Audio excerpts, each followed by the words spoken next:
आवाज सुनता हर किसी की, ना ही भूला कोई वो। सबसे पहले याद उसकी, फिर सभी दुनिया की हो। नमस्कार, जय हिंद, जय भारत दोस्तों। स्वागत है आप सबका एक बार फिर से आपके अपने चैनल स्काई स्पीक्स पर। तो दोस्तों, आज हम बात करने वाले हैं सिंह राशि। सिंह राशि के लिए जनवरी 2023 कैसा रहेगा, और आपकी सेहत, आपका स्वास्थ्य, आपकी नौकरी, कारोबार, आपकी आर्थिक स्थिति। और यह महीना खास भी है क्योंकि पूरे 30 वर्षों के बाद शनिदेव कुंभ राशि सप्तम भाव में प्रवेश करने वाले हैं, और 30 वर्षों के बाद शनिदेव इस राशि में आ रहे हैं। शश योग भी बनाएंगे। शनिदेव का सप्तम भाव में क्या प्रभाव रहेगा, इस पर हम आज विस्तार से चर्चा करेंगे। तो कहीं भी जाइएगा मत दोस्तों, वीडियो को शुरू से लेकर अंत तक जरूर देखिएगा। और अगर आपने अब तक हमारे चैनल को सब्सक्राइब नहीं किया दोस्तों, तो कृपया चैनल को सब्सक्राइब कर लें, ताकि जब भी हम कोई नया वीडियो अपलोड करें तो आप तक पहुंचे सबसे पहले। और यदि आप मुझसे किसी भी प्रकार का निजी ज्योतिषीय परामर्श लेना चाहते हैं तो स्क्रीन पर या वीडियो के डिस्क्रिप्शन में आपको मेरी कांटेक्ट डिटेल्स मिल जाएंगी। आप ऑफिस टाइमिंग्स में मुझसे संपर्क कर सकते हैं, शुल्क लागू रहेंगे। तो चलिए सबसे पहले जानते हैं ग्रहों की चाल। और ये जो गोचर है, केवल और केवल आप अपनी चंद्र राशि से देखिएगा, यानी मून साइन से। सिंह राशि वाले इसे अपनी नाम राशि या सन साइन से देखने की गलती मत कीजिएगा। केतु आपके तृतीय भाव में है, तुला राशि में है। सूर्य बुध पंचम भाव धनु राशि में है। बुध 18 जनवरी को मार्गी होंगे, और सूर्य 14 जनवरी को छठे भाव मकर राशि में चले जाएंगे। शुक्र शनि मकर राशि में इस महीने के आरंभ में होंगे। 17 जनवरी को शनिदेव पूरे 30 वर्षों के पश्चात कुंभ राशि में प्रवेश करने वाले हैं, और 22 जनवरी को शुक्र भी कुंभ राशि सप्तम भाव में प्रवेश करेंगे। शनि यहां शश योग भी बनाएंगे। बृहस्पति आपके अष्टम भाव में है, मीन राशि में। राहु भाग्य भाव में है, मेष राशि में। मंगल आपके दशम भाव में है, वृषभ राशि में। 12 जनवरी को मंगल मार्गी हो जाएंगे। तो सबसे पहले हम बात करेंगे राशिपति सूर्य की, यानी आपके सेहत और स्वास्थ्य की। राशिपति सूर्य पंचम भाव में रहेंगे इस महीने के आरंभ में। सूर्य पर मंगल की अष्टम दृष्टि रहेगी, और साथ ही साथ आपकी राशि सिंह राशि पर मंगल की दृष्टि होगी इस महीने के आरंभ में। मंगल की दृष्टि, मंगल क्योंकि चौथे भाव के स्वामी है, तो ऐसे में वाहन आदि संभल के चलाइएगा। वैसे सेहत और स्वास्थ्य ठीक रहेगा, अनुकूल रहेगा। सूर्य इस महीने के आरंभ में मित्र राशि में होंगे, तो कोई दिक्कत परेशानी नहीं होगी। 14 जनवरी को सूर्य जाने वाले हैं छठे भाव में।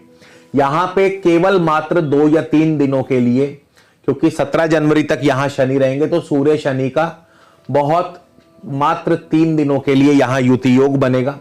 सूर्य छठे भाव में वैसे तो बहुत शुभ फल प्रदान करते हैं, लेकिन सूर्य शनि के प्रभाव से थोड़ा सा स्वास्थ्य पर इसका प्रतिकूल प्रभाव पड़ सकता है, पड़ने की संभावना है।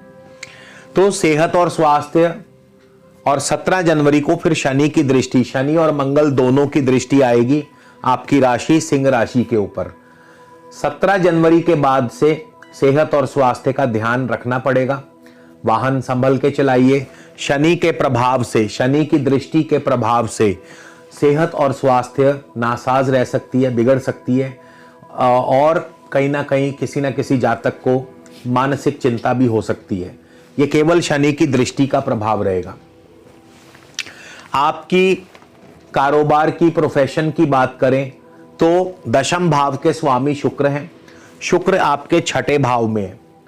छठे भाव में शुक्र, और मंगल आपके दशम भाव में है। अब मंगल का दशम भाव में होना, मंगल यहां दिग्बली हो जाते हैं, और जिनके भी मंगल से संबंधित कार्य हैं, जैसे पुलिस में है, आर्मी में है, होटल रेस्टोरेंट का व्यवसाय है, या मंगल से जुड़े खेल कूद स्पोर्ट्स आदि से जुड़ा आपका काम है तो उसमें आपको मंगल भरपूर सफलता दिलवाएंगे। शुक्र भी छठे भाव में है, तो छठे भाव में शुक्र भी नौकरी पेशा व्यक्तियों के लिए सामान्य स्थिति रहेगी, कारोबारियों के लिए भी सामान्य स्थिति रहेगी। हाँ, कर्ज आदि ऋण आदि जरूर चढ़ सकता है। छठे भाव में शुक्र जो डायबिटिक पेशेंट हैं, जो शुगर के पेशेंट हैं, या जिन्हें मूत्राशय या गर्भाशय संबंधी रोग है, उनको अपना खास ध्यान रखना होगा। आर्थिक स्थिति की बात करें तो धन और लाभ के स्वामी बुध हैं और बुध आपके पंचम भाव में है। पंचम भाव में बुध 18 जनवरी को मार्गी हो जाएंगे। तो 18 जनवरी से पहले पहले क्योंकि बुध वक्री हैं तो थोड़ा धन रुक रुक करके आएगा, लेकिन 18 जनवरी के बाद से पंचम भाव में बुध शेयर मार्केट से अच्छा धन लाभ करवा सकते हैं। संतान के माध्यम से आपको अच्छा धन लाभ हो सकता है। और इसके अलावा प्रोडक्शन से जो लोग जुड़े हैं, जिनका प्रोडक्शन से जुड़ा कार्य है, तो उनके लिए भी यहाँ पे बुध अच्छा फल देंगे। बुध बुद्धि के स्वामी है, विद्या के स्वामी है, विद्या भाव में है, तो बुद्धि और विद्या से जुड़े कार्यों से भी अच्छा धन लाभ होगा। तो धनेश और लाभेश बुध इन क्षेत्रों से आपको धन लाभ करवाने वाले हैं। केतु आपके तीसरे भाव में है। छोटी मोटी यात्रा में चोट आदि की संभावना, यात्रा में कष्ट आदि की संभावना, किसी निकट भाई बंधु से अनबन करवा सकते हैं। चौथे भाव पर गुरु, शनि और मंगल तीनों की दृष्टि रहेगी। शनि की दृष्टि 17 जनवरी से आने वाली है, मंगल और गुरु उससे पहले दृष्टि देंगे। तो जमीन जायदाद यानी इस महीने जमीन जायदाद संबंधी कार्यों से अच्छा धन लाभ मिलने की संभावना है। जो लोग जमीन जायदाद से जुड़े हैं, भूमि आदि कार्यों से जुड़े हैं, भवन निर्माण आदि कार्यों से जुड़े हैं, या जो लोग वाहन आदि कार्यों से भी जुड़े हैं, तो इस क्षेत्र में आपको अच्छा लाभ, अच्छी सफलता हासिल हो सकती है। मंगल, गुरु, शनि तीनों की दृष्टि रहेगी। पंचम भाव में सूर्य और बुध बैठे हैं, तो पंचम भाव में मंगल की दृष्टि भी आ रही है और मंगल की अष्टम दृष्टि है। अभी मंगल 12 जनवरी तक वक्री भी रहेंगे। पंचम भाव पर मंगल की दृष्टि के फलस्वरूप संतान संबंधी कोई ना कोई चिंता, कष्ट, परेशानी हो सकता है। गर्भवती महिलाएं ध्यान रखें। लव लाइफ में भी आपके अनबन हो सकती है, आपस में मनमुटाव हो सकता है। और इसके अलावा आपकी विद्या की बात करें तो बुध की यहाँ पे स्थिति है, तो और सूर्य की भी स्थिति है, तो पढ़ाई में आपका जो प्रदर्शन है वो बढ़िया रहेगा, यानी पढ़ाई में आपका प्रदर्शन अनुकूल रहेगा। छठे भाव में शुक्र और शनि रहेंगे। 17 जनवरी तक यहाँ शनि है और 17 जनवरी के बाद शनि सप्तम भाव में चले जाएंगे। सूर्य 14 जनवरी को आने वाले हैं आपके छठे भाव में। ऋण, रोग और शत्रु का नाश करते हैं। छठे भाव में सूर्य के आ जाने से आपके शत्रु भी आपके सामने दबे रहेंगे, आपको ऋण आदि की सुविधा भी प्राप्त होगी और रोग भी आपका धीरे धीरे सूर्य के प्रभाव से दूर होने लगेगा, यानी रिकवरी और स्वास्थ्य अच्छा होने लगेगा। शनि आपके 17 जनवरी को आने वाले हैं आपके सप्तम भाव में, और शनि सप्तम भाव में बहुत ही शुभ फल प्रदान करते हैं। शनि यहाँ पे 30 वर्षों के बाद आने वाले हैं। शश नामक पंच महापुरुष में से शश नामक योग बना रहे हैं और शश योग बहुत ही शुभ माना गया है। शनि के यहाँ होने से शनि के लिए जो खास जो लाल किताब में कहा गया है कि बुनियाद शनि की शुक्र होता, बुनियाद शनि की शुक्र होता, यानी कि शनि जब सप्तम भाव में बैठा हो तो शनि की बुनियाद शुक्र होगा। इसका क्या अर्थ हुआ कि अगर आप अपने घर, अपने परिवार की स्त्रियों की, क्योंकि शुक्र जो है ये स्त्री ग्रह हैं, तो अपने घर, अपने परिवार की स्त्रियों का सम्मान करें, उनका आदर करें, मान सत्कार करें, उनका कहना माने, तो शनि जो है बुनियाद शनि की शुक्र होता, ताकत गुना 7 होती हो। यानी अगर आप अपने घर की स्त्रियों का आदर मान करेंगे तो शनि की ताकत 7 गुना बढ़ जाएगी। 7 टाइम्स शनि आपको बढ़िया फल देंगे, शुभ फल देंगे, क्योंकि केंद्र में है। और पराशरी ज्योतिष में भी कहा गया है कि केंद्र में शुभ ग्रह अपना शुभत्व छोड़ देते हैं और अशुभ ग्रह अपना अशुभ फल त्याग देते हैं। तो शनि जो है यहां पे अपना अशुभ फल त्याग देंगे और जाहिर है अगर अशुभ फल छोड़ देंगे तो शुभ फलों में वृद्धि होगी। तो बुनियाद शनि की शुक्र होता, ताकत गुना 7 होती हो।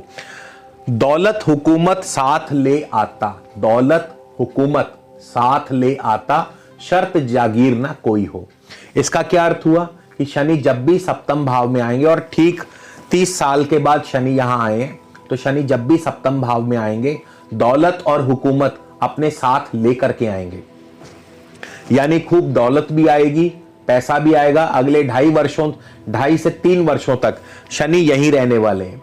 पूरे लगभग 2.5 से 3, कम से कम मिनिमम 2.5 और मैक्सिमम 3 सालों तक शनि यही रहने वाले हैं। तो खूब दौलत भी देंगे। और हुकूमत, हुकूमत का मतलब कि आप जो भी कारोबार करते हैं, जो भी बिजनेस करते हैं, उसमें आपको अच्छा उच्च पद प्राप्त होगा। और अगर आप राजनीति से जुड़े हैं तो फिर तो डेफिनेटली आपको हुकूमत, यदि आप आईएएस हैं, आईपीएस हैं, सरकारी अफसर हैं, राजनीतिज्ञ हैं, तो आपको हुकूमत करने का यानी उच्च पदवी का शुभ अवसर प्राप्त होगा। तो यहां पे दौलत और हुकूमत साथ ले आता, शर्त जागीर ना कोई हो। शर्त जागीर का मतलब ये होता है कि शनि उनको तो अवश्य ही खास और शुभ फल देंगे जिनके पास पहले से कुछ भी नहीं है। यानी शनि आपकी झोली भरने आए हैं। आपके ऊपर है कि आप शनिदेव से कितना ले सकते हैं। क्योंकि यहां पे शनिदेव कर्मफल दाता इनको क्यों कहा गया है? कर्मफल दाता इनको इसलिए कहा गया है कि ये हिदायत करते हैं कि आप अपने कर्मों को शुभ रखें। यानी आप अपने घर की स्त्रियों का सम्मान करें, आप अपने घर की स्त्रियों का आदर मान करें, और आप बिल्कुल भी बाहरी स्त्रियों से कोई संपर्क मत रखें। यानी आपका जो चाल चलन है वो पूरी तरह से साफ होना चाहिए। नैतिक चरित्र आपका बहुत उच्च होना चाहिए, तभी शनि आपको 7 गुना फल देंगे। अगर आप, अब एक चीज यहां पे और बता दूं कि शनि यहां पे तभी आपको खराब फल देंगे अगर आप शराब पीते हैं, अगर आप बाहरी स्त्रियों से संपर्क रखते हैं, आपका चरित्र अगर खराब है, आपका चाल चलन अगर खराब है, आप अंडा, मीट, शराब ये सब चीजों का सेवन करते हैं, तो फिर आप यकीन मानिए शनि आपको कुछ भी नहीं देने वाले हैं, कुछ भी नहीं। तो इन चीजों से बच के रहना होगा, इन चीजों से आपको दूर रहना होगा, तभी शनि आपको शुभ फल देंगे। अन्यथा शनि आपको कोई भी शुभ फल नहीं दे पाएंगे। और शुक्र भी 22 जनवरी को शनि के साथ यहां पे युति योग बनाएंगे, और शनि और शुक्र के प्रभाव से अद्भुत लक्ष्मी योग का निर्माण होगा। क्योंकि शनि और शुक्र परस्पर मित्र भी हैं, और यहां पे शनि और शुक्र सबसे ज्यादा उत्तम फल देने वाले माने गए हैं।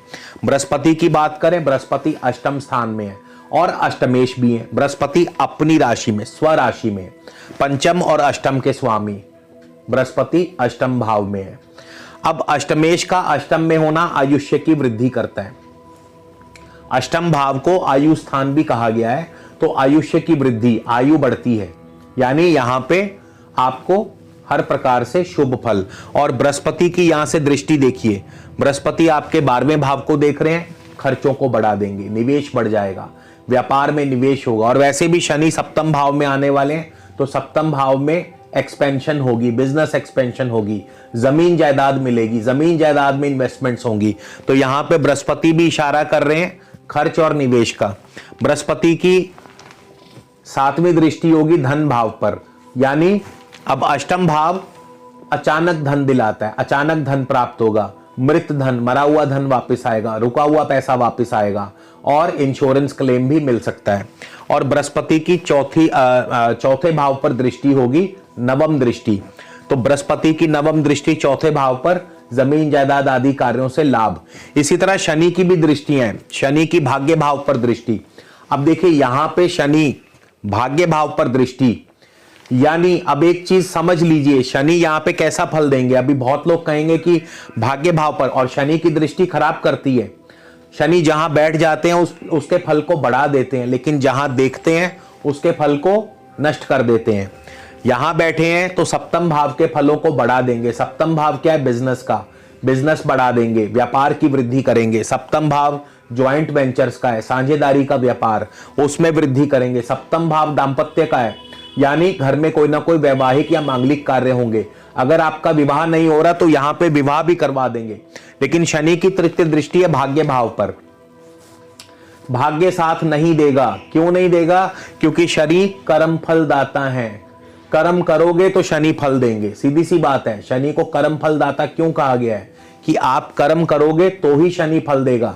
तो भाग्य के भरोसे मत रहिएगा। वैसे भी राहु वहां बैठे हुए हैं, शनि की दृष्टि है, तो भाग्य बिल्कुल भी साथ नहीं देगा।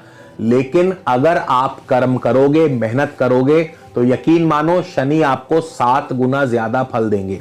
शनि की एक दृष्टि आपकी राशि पर रहेगी। स्वास्थ्य थोड़ा सा ढीला रहेगा, स्वास्थ्य का ध्यान रखें।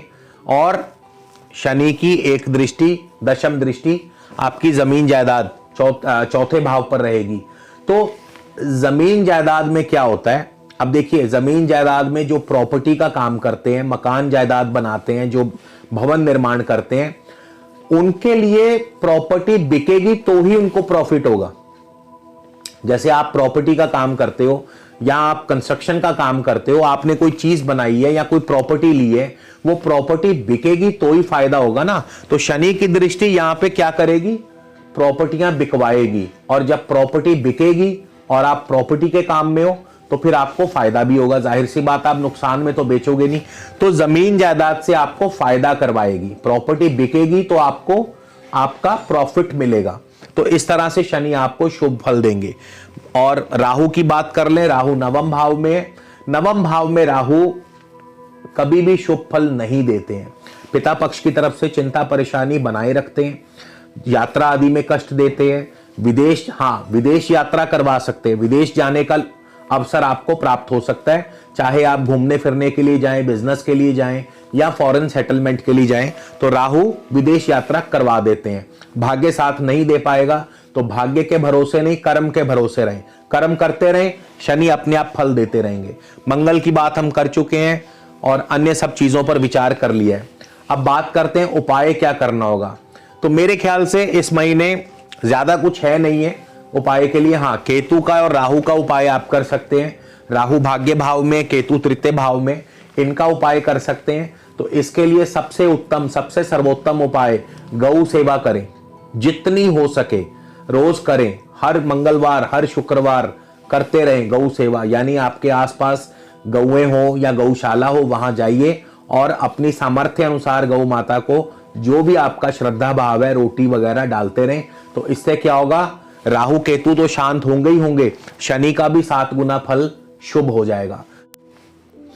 और इसके अलावा दोस्तों, सिंह राशि वालों के लिए जो सबसे उत्तम उपाय है वो है आप सूर्य के बल को बढ़ा सकते हैं। क्योंकि अगले 2.5 वर्षों तक शनि की दृष्टि रहेगी तो थोड़ा सा सेहत और स्वास्थ्य पर इसका प्रतिकूल प्रभाव पड़ता है।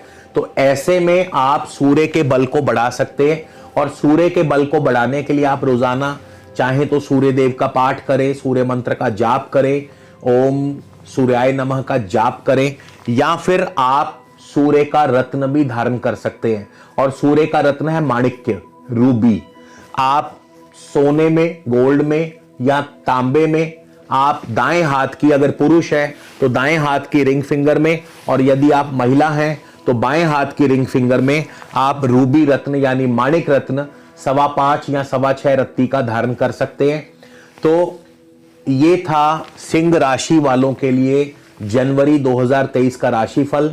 तो इसी के साथ दोस्तों आपसे विदा लेता हूं। खुश रहो, आबाद दुनिया, मालो जहां बढ़ते रहो, मदद मालिक खुद ही देगा, नेकी तुम करते रहो। नमस्कार, धन्यवाद, जय हिंद, जय भारत।